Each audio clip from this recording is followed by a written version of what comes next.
Hi guys, welcome to my vlog. So for today, I'm going to show you my life as a working student. So sit back, relax, and enjoy the show. Let's go. Ayan.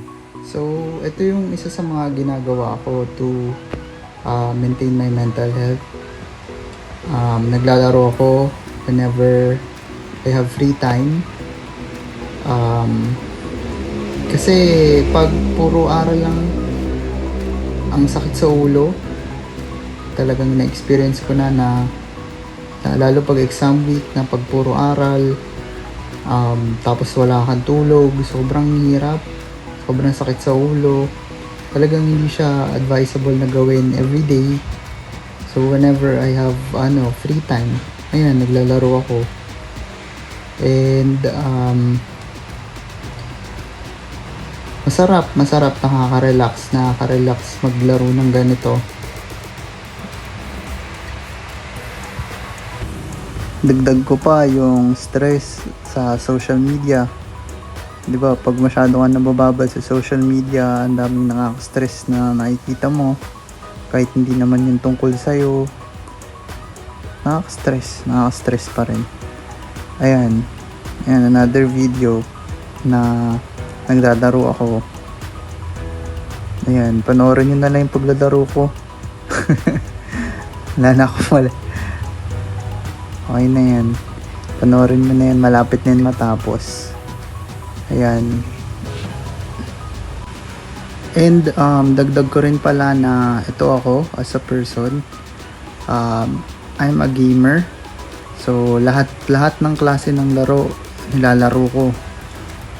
Naglalaro ko ng online games, offline games, yan, PlayStation, Dota 2, lahat nilalaro ko talaga. Sobrang hilig ko sa games.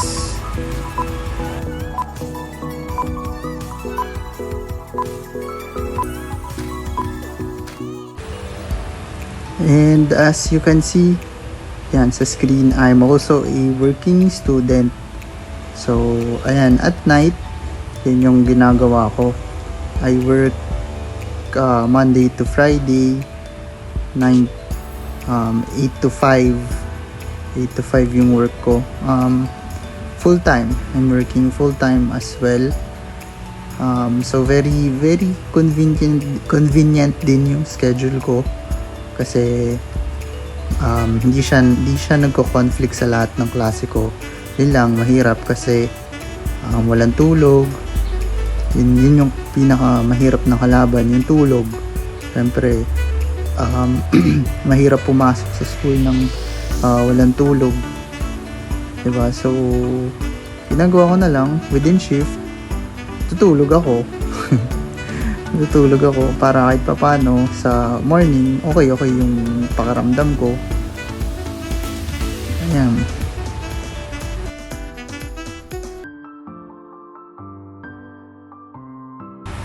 And ito na.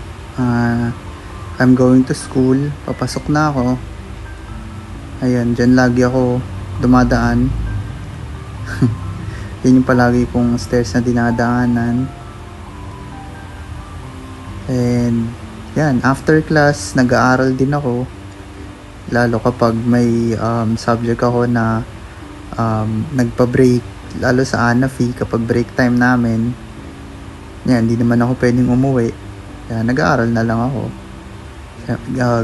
Ginagamit ko yung oras na yun na free ako para magbasa-basa, mag-review lang. Yan, nandyan lang ako sa Gedli.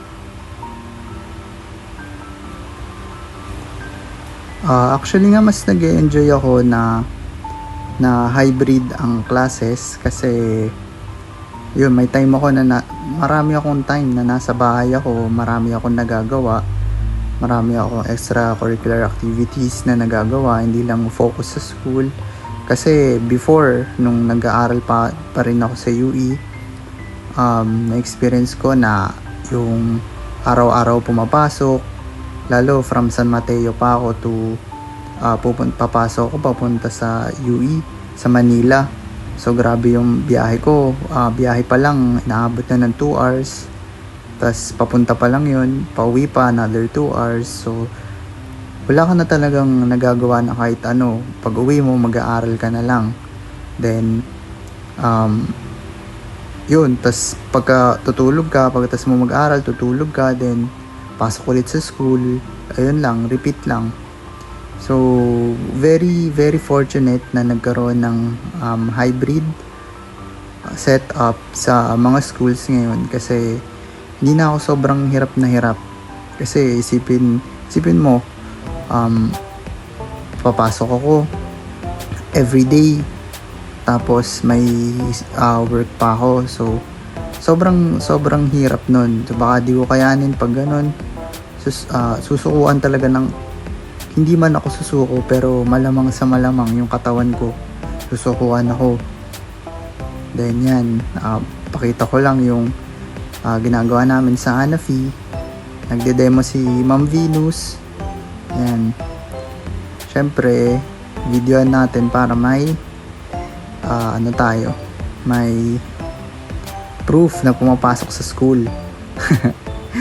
And yan, nakikinig lang ako. Then may activity kasi kami later, kaya ayan.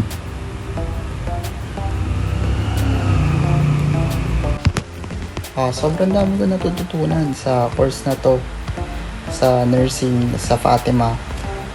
Grabe, walang wala dun sa previous na course ko. Lahat ng gusto kong matutunan, lahat ng ayan, kagaya niyan, mag-prick kami kasi kukunin namin yung blood type. Yan, natututunan ko yan. Hindi naman namin ginagawa yan sa previous course ko kasi biology kami. More on nag-aaral ng plants, animals, more on study lang talaga. Pero dito we do ganyan, pricking. Last time nag chest, ano ba yun? Nag CPR, nag-return demo kami sa how to do CPR. Ayan, ang galing. Lahat talaga ng gusto ko matutunan, natututunan ko dito. 'Di ba? Lahat ng gusto ko may apply sa everyday life na nagagawa ko. And talagang na-enjoy ko yung course na to, and I'm glad na nag-try ulit ako na mag-aral despite na 28 na ako. Parang dapat nagpapamilya na ako, sabi nila. Pero ayan, diba? Ano lang tayo, learning never stops nga, diba? And yan, patapos na rin tong video na demo. Move on na tayo sa next. Okay, so next naman is yan, playing basketball for my physical and mental health. Yan. Bang! Diba ang galing ko mag-basketball? Pero yan, mahilig talaga ako mag-basketball ever since bata pa lang ako. Talagang nag-enjoy ako mag-basketball. Pero ngayon, syempre, since my study, nag-aaral ako, then nagtatrabaho pa ako. Limited na lang yung time ko makapag-basketball, limited na lang yung time ko makapunta ng court. So, medyo nananaba tayo. Kitang-kita naman sa video, ayan o, laki ng tiyan ko kasi wala nang talagang exercise, na wala na yun simula nung nag-aaral ako. Hindi naman sa sinisisi ko nung nag-aaral ako, pero kailangan talaga may magi-give up, diba, may magi-give up talaga for the goals, diba? Ayan, nod lang tayo muna sa kanila kasi mamaya tayo naman yung maglalaro. Pero fortunately wala akong clip na naglalaro ako kasi mahirap videohan habang mahirap mag-video habang naglalaro. Ayan, pakita ko na lang yung shooting ako. Shooting lang, tapos nod lang sa kanila. Ayan, tumingin pa ako sa camera. Ayan, pasok yan, pasok, diba? Magaling talaga ako mag-basketball eh. Dapat ako mag-try sa varsity kaso maliit ako. Ay, sayang. Diba? Ayan. Sabihin, hindi talaga ako pang varsity. Pumapasok yung tira ko. So yun na. Patapos na yung video. Move on na tayo sa next.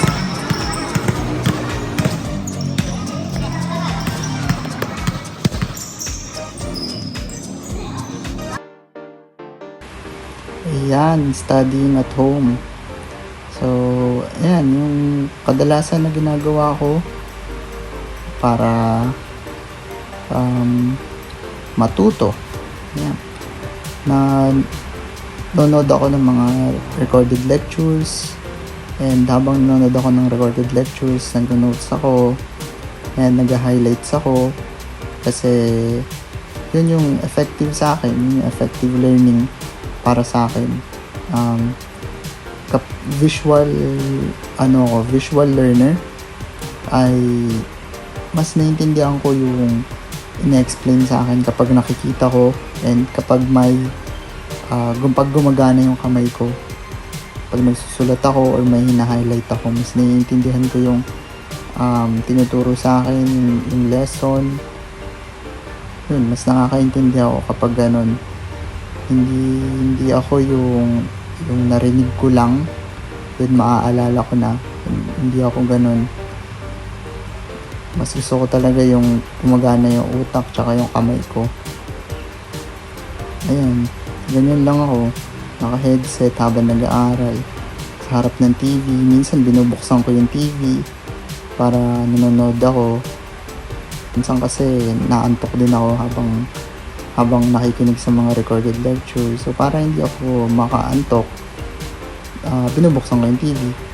May napapanood ako, may mga gumagalaw. Ayan.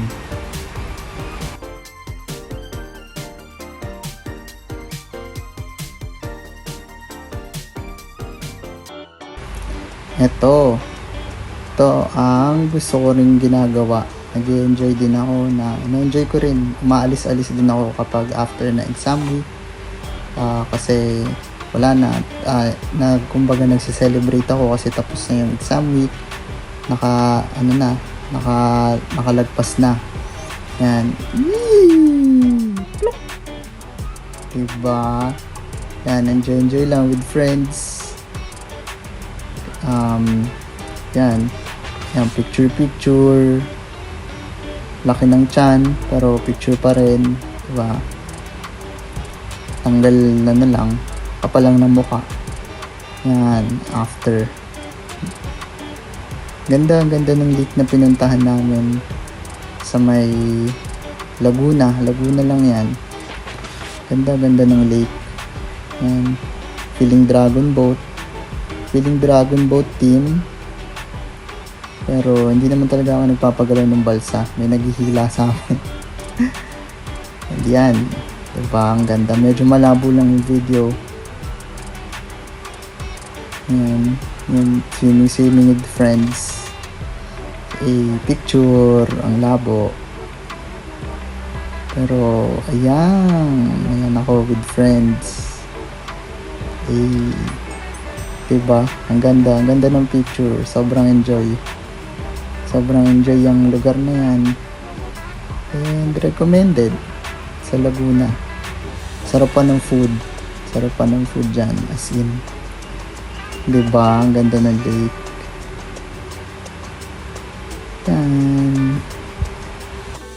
Ayan, so since malapit na matapos tong video, sabihin ko na lang yung mga realizations ko. Since nakapag-aral ako before and now na-realize ko sobrang dali na lang ang buhay ng estudyante ngayon. Sobrang lahat na information is nasa atin na. Lahat makukuha natin sa internet. And unlike before na kung gusto mo ng information, pupuntahan mo talaga yung isang lugar And yun lang, wag nating i-take for granted lahat ng bagay na meron tayo ngayon. And yun, thanks for watching, and this is Isaiah John. Peace out.